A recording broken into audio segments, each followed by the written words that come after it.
What if everything we've been told about autoimmunity is wrong? I'm Elizabeth Yarnell.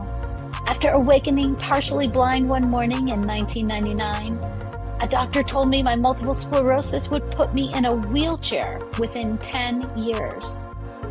I refused to accept that as the end of the story, so I started investigating.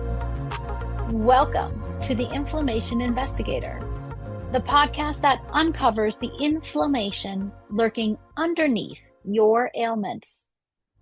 Because autoimmune and chronic conditions should not be viewed as death knells when they are actually alarm bells.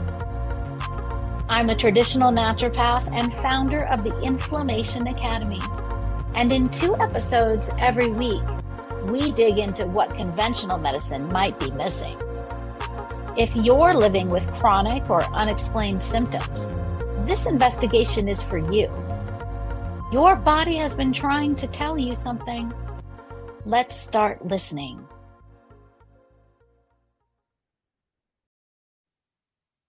In the last episode, we talked about the symptoms of inflammation and how they might be showing up in your body and in your life. And in this episode, we're going to talk specifically about multiple sclerosis and inflammation. But remember that pretty much all autoimmune conditions will be the same when it comes to inflammation. So whether or not you think you have MS, or you know someone who has MS, or you know that you have a different autoimmune condition, this information will still be important to you. We're going to go a little bit heavy into some of the biology here again, and I will be reading, so don't be surprised when I look at my computer screen. There is no disputing that multiple sclerosis is a chronic inflammatory disease of the central nervous system, marked by flare-ups of inflammation that cause symptoms of pain, discomfort, and dysfunction.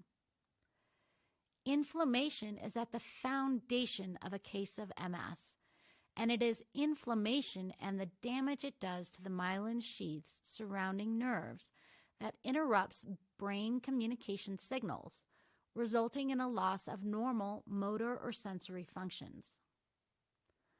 According to the report Brain Health, Time Matters in MS, multiple sclerosis affects 2.3 million people worldwide, and in many developed countries, it is the leading cause of non-traumatic disability among young and middle-aged adults. Chronic inflammation leads to loss of function and disability, whether or not it is diagnosed as multiple sclerosis. Whereas arthritis sufferers notice the pain and stiffness from inflammation in their swollen joints and their inability to bend fingers or legs freely, and glaucoma sufferers notice the pain and loss of vision clarity caused by inflammation in their eyeballs, the inflammation in multiple sclerosis is hidden deep inside the brain and along the spinal cord. The pain may be as diffused and generalized as fatigue, and the loss of abilities may be as focused as a dropped foot, trouble holding a pen, or blindness, like my case. While impossible to pinpoint without MRI scans of the brain and spinal cord, inflammation is at the core of every diagnosed case of MS. Indeed, most cases of chronic illness and ailments, whether officially diagnosed as autoimmune or not, have rampant inflammation in the background. As noted in the article, Inflammation in Multiple Sclerosis, published in Therapeutic Advances in Neurological Disorders, researchers recognize MS as an autoimmune disorder characterized by the activation of an immune response by as yet unknown triggers. Despite intense research, the authors admit, The underlying pathomechanisms driving inflammatory demyelination in MS still remain incompletely understood. In plain talk, this shows that MS researchers recognize inflammation is caused by triggers, but they haven't yet identified the triggers that set it off and direct it to damage the nervous system. Conventional medical care for multiple sclerosis exacerbations, commonly called flare-ups or simply flares, dismisses as yet unidentified triggers of inflammation and instead focuses on reducing current inflammation through pharmaceutical interventions. Treatment often begins with a multi-day course of intravenous corticosteroids, such as I received when I was first diagnosed. Corticosteroids, such as Solumedrol, are delivered through an IV drip for an intense dosage and work to reduce inflammation by suppressing the immune system so that it stops triggering inflammation. This medicinal approach to treatment may be substituted with or followed by a course of oral corticosteroids, such as prednisone, also intended to dampen or shut down the immune system's response in order to halt inflammatory activity and ease symptoms. While taking steroids reduces inflammation in the immediate time frame and thus may help alleviate the chances of long-term tissue damage, steroids are absolutely not recommended for long-term use for a variety of valid medical reasons, not the least of which might include bone loss, hardening of the arteries, vision degeneration, and digestive dysfunction. Additionally, this medication-focused approach doesn't resolve whatever underlying triggers are setting off the immune response in the first place. Simply taking prescribed steroids won't help you identify the things in your life that are keeping you inflamed. Even if you are already a meticulous grocery shopper who eats very cleanly in terms of organic, transparently sourced, and ethically produced foods, you may still be inadvertently keeping yourself in an inflamed state through your food choices, cleaning products, or personal care products. Here, I want to assure you that this is not your fault. It is not your fault that you have a chronic inflammatory condition, even if you are still eating the standard American diet of ultra-processed convenience foods. We weren't taught any differently, and it's almost impossible to suss out which of the potential hundreds of ingredients we're exposed to or consume in a typical 21st century day that could be triggering our symptoms. You might find yourself saying things such as, I know it couldn't have been this food that triggered my symptoms today because I didn't eat that food today and my symptoms still appeared. Or, I ate that today, but I also ate it yesterday and I was fine yesterday, so it can't be that food. Or, this other food is widely known to be a super healthy choice, so it can't be the problem. It's not your fault that you ended up here. But my hope is that from listening to this podcast, you'll be more aware of what you can do to identify and minimize your own exposures to potential triggers of inflammation. While it can be challenging, it is not impossible to figure it out. And no matter where in the world you are located, I have lots of resources to help you, from quizzes to handouts to courses to functional laboratory testing, and they're all collected at theinflammationacademy.com. As it turns out, some of what we think of as the healthiest foods could be the ones affecting you personally, keeping you trapped in an inflamed state of pain, discomfort, and/or dysfunction. For example, one of my own most inflammatory foods is lettuce. Lettuce! What could be more innocuous than lettuce? What could be healthier than a salad? Yet for me, eating lettuce can cause me to expand by 2 pant sizes overnight. Even worse, simply eating lettuce will cause inflammation that manifests in me as MS symptoms of imbalance and weakness in my legs.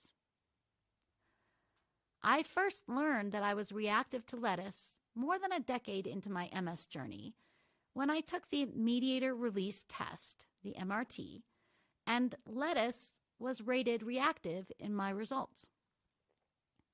I diligently avoided lettuce and in time was able to confirm the sensitivity by witnessing a marked difference in my body when I did eat some. Like what happened a few years ago during a week of spring break skiing in Breckenridge, Colorado, together with my family and my sister's family, when I fell down on the mountain and, for the first time in 4 decades on skis, I couldn't get myself back up. We'd had 4 amazing days of skiing up to that point. It was a perfect Colorado day with intense yellow sunshine in an unbroken cornflower blue sky that, from our vantage point at the top of the chairlift at 12,000 feet, stretched across the mountain range and beyond. The snow had been plentiful, falling quietly during the night and shimmering promisingly each morning, making for my favorite spring skiing conditions of softly packed powder, bright sunshine, and warm temps. Our group of 6 gathered at the top of the slope before tipping our skis downhill. It was our first run of the day. I was at the rear of the group when I caught an edge of my ski, lost my balance, and went down. It wasn't a hard fall, and I didn't even lose a ski. If you've ever been downhill skiing, you know that learning how to get back up after falling is one of the first skills that must be mastered in order to participate in this sport. I had been skiing for more than 40 years, and I was more than capable of getting myself back up. Only I couldn't. I rotated my body so that my skis were across the slope rather than pointing downhill, planted my poles on the uphill side, and pushed myself back up and onto my skis in the usual manner. Only it didn't happen. My skis were positioned correctly. My poles were planted in the proper location.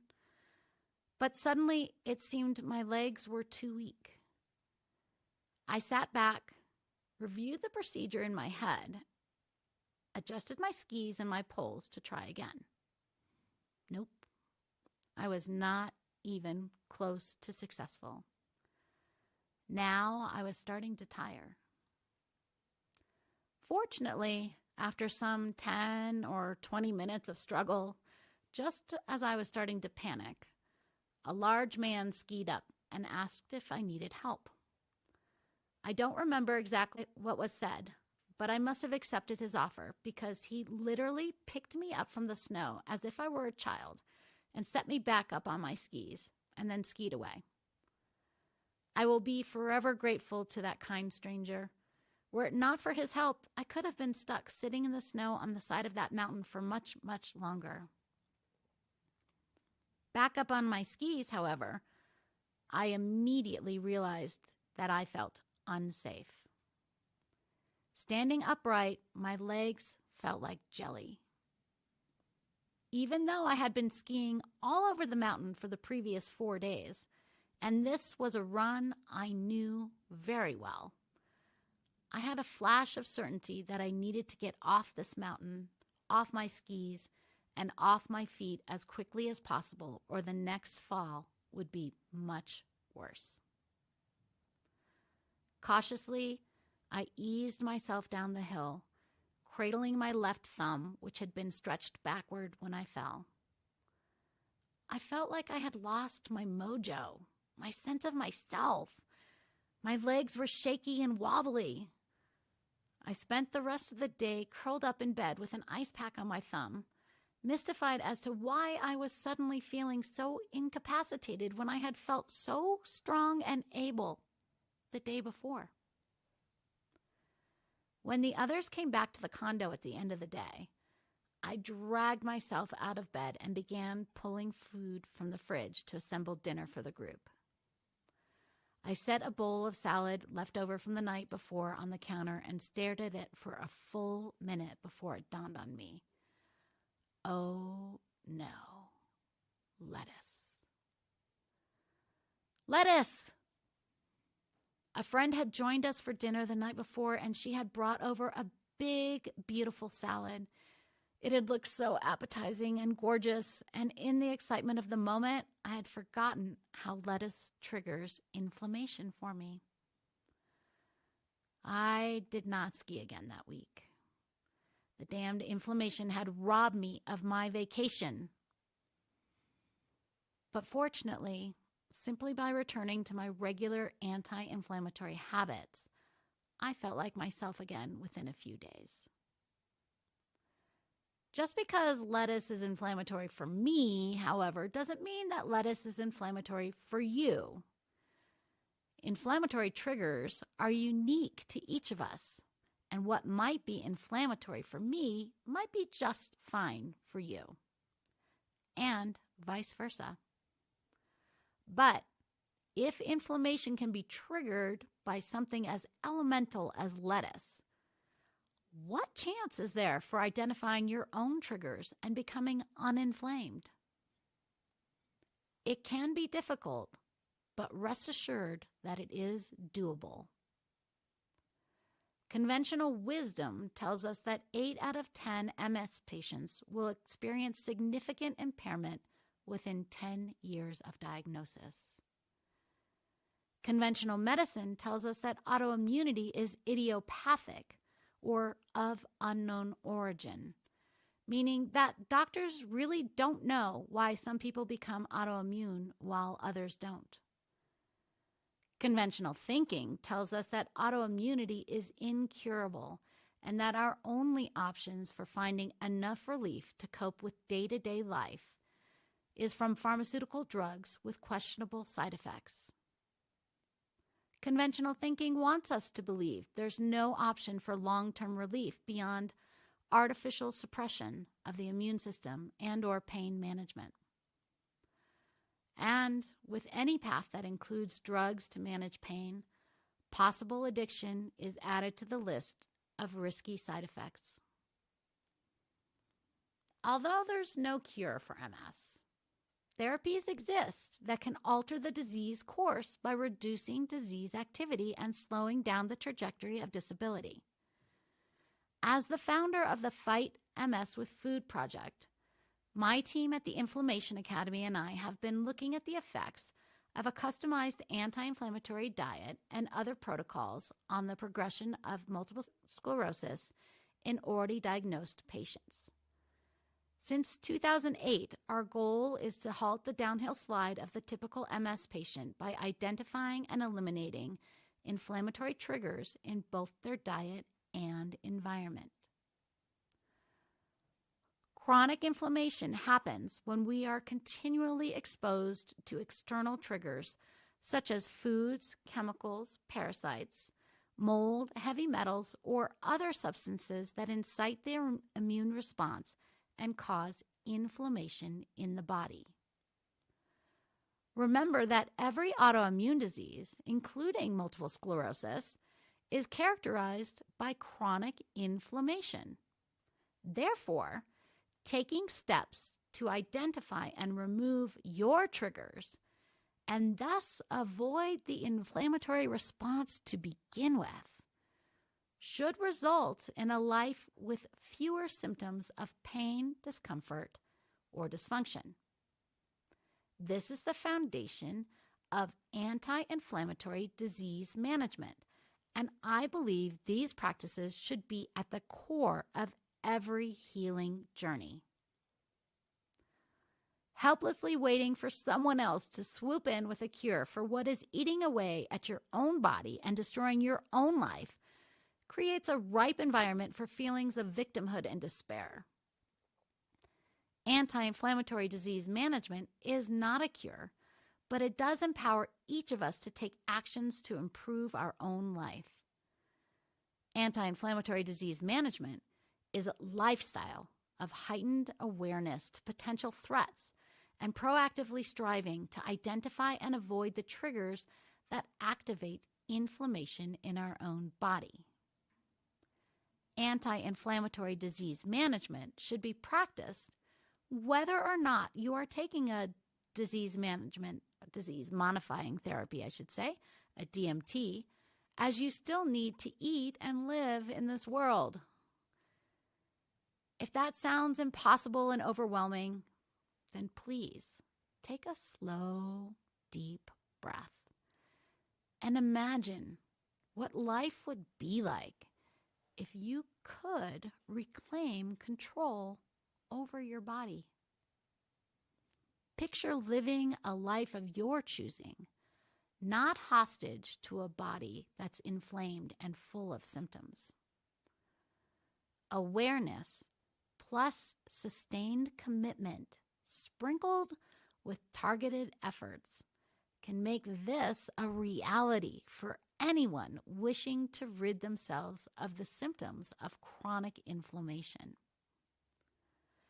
The inflammation connection requires an understanding of inflammation as a characteristic of multiple sclerosis, autoimmune, or other chronic conditions. Inflammation is at the root of most symptoms of pain or discomfort. The inflammation connection is a paradigm shift in approaching disease management that focuses on identifying and eliminating the triggers of inflammation instead of on the symptoms themselves. My goal is to convince you that you have the ability within yourself to change your life simply by making choices in pursuit of avoiding potential inflammatory triggers. While it may be difficult to know for certain what triggers inflammation in your body, it is not as difficult if you first work to reduce the variables by avoiding the most likely triggers in what I call the windshield wiper approach. I will detail the windshield wiper approach in the coming episodes. I hope you tune in then.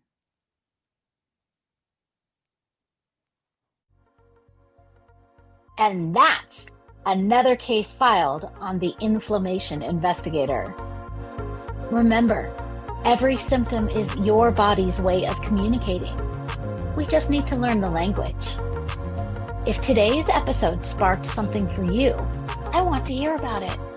Share your own investigation discoveries with me on social media at Elizabeth Yarnell, or find me at elizabethyarnell.com. Your experience could be exactly what another listener needs to hear. And make sure you're subscribed so you never miss an episode. And here's the thing about investigations. They work best when you're not going it alone. If this podcast is helping you uncover the answers you've been searching for, please like, rate, subscribe, and review, and share it with someone who needs to hear this message. As a new podcast, these actions mean more than you know. Want to dive deeper into your own inflammation investigation?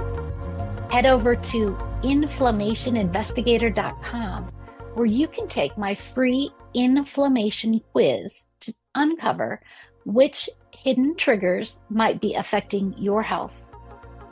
Until next time, this is Elizabeth Yarnell, your inflammation investigator, reminding you that the solutions to your health issues are out there. Let's find them together.